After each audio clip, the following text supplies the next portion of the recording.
Hi everyone. Today I'm going to talk about the film The Missing Juror, which is an American film produced in 1944. It talks about a woman who was murdered right in the beginning of the film, and her boyfriend became the main suspect of the crime.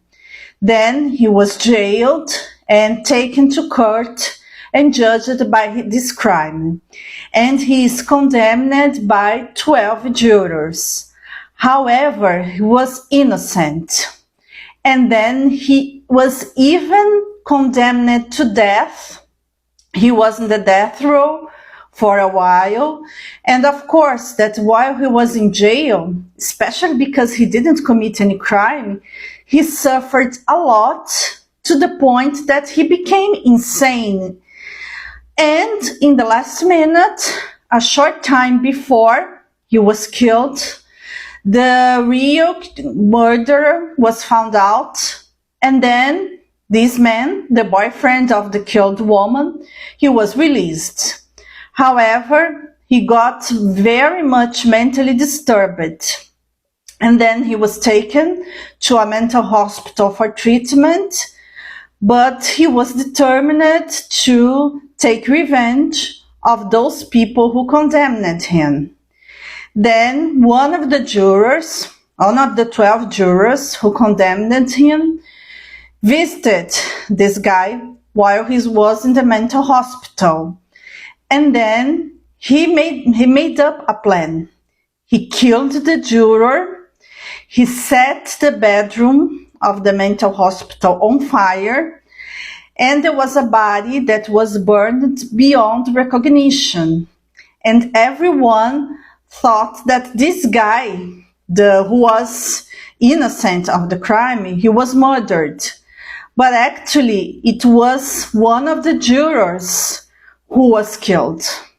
Then, this innocent man, he takes the identity of the juror, and he starts to kill all the jurors who condemned him, one by one. However, there was a journalist that we could also see in the beginning of the film, who made some interviews and articles about the case, and he followed up all the murder, all the judgment of this guy. And when the jurors started being murdered, he also wrote articles about those murders. And of course, as the guy who was innocent, he was reportedly dead, nobody could suspect that a dead person killed anyone. All right, then the journalist tried to talk to the jurors who were still alive, and met one of the jurors, a woman, and he had a crush on her, and then he tried to get close to her. And then the crimes kept on happening. The jurors were still murdered. And then we can see that a man who was reportedly the client of the store of one of the jurors got close to her, and it was the juror on whom the journalist had a crush.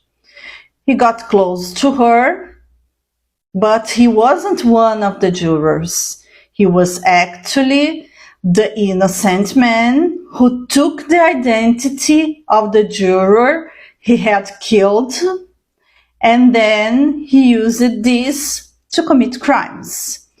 And the other juror didn't suspect anything. And this guy who took the identity of the juror, he even invited the journalist to go somewhere late at night, telling him that he knew who was the murderer and that he would tell him. And he tried to kill the journalist, but in the last minute, he was saved, because the journalist was supposed to be locked in a sauna and to stay there locked until he died. but the journalist was saved in the last minute, and then this fake juror couldn't kill him. However, the journalist became more and more suspicious of this juror, who seemed to be so nice and kind, but weird at the same time. And while the journalist was suspicious, he got closer and closer to the female juror on whom the journalist had a crush. And then, in the end of the film, which is a climax of the film, this fake juror was in fact the innocent man. He invited this female juror, sent her a letter saying it was the journalist, and told her that he wanted to meet her at night in a distant place and that she should go alone. And that's what he did. When she arrived at the place, she found out that the juror, the man she thought it was a fellow juror, was actually the criminal she had condemned. And then he took her hostage and he would hang her.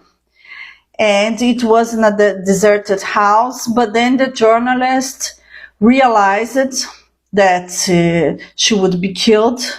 The police came too. And of course, this female juror, she was saved in the last second. And then this fake juror, he was murdered.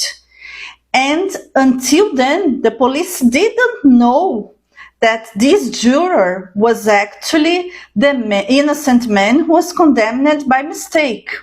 Only when he was killed, it was when the police realized the real identity of this juror.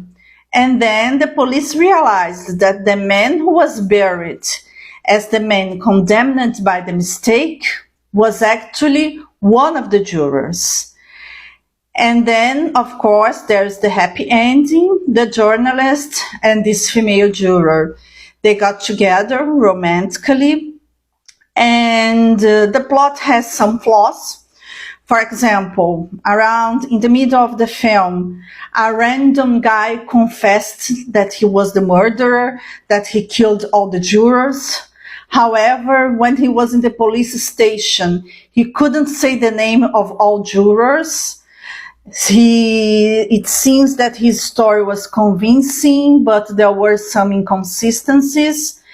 And we aren't told why this random man decided to confess a crime all of a sudden. Was he forced by the guy? Was condemned by mistake? We don't know. It was just a crazy man who wanted to show off? We don't know. But it's a film that lasts just a little bit over 1 hour. It actually lasts, in my printing, 1 hour and 6 minutes.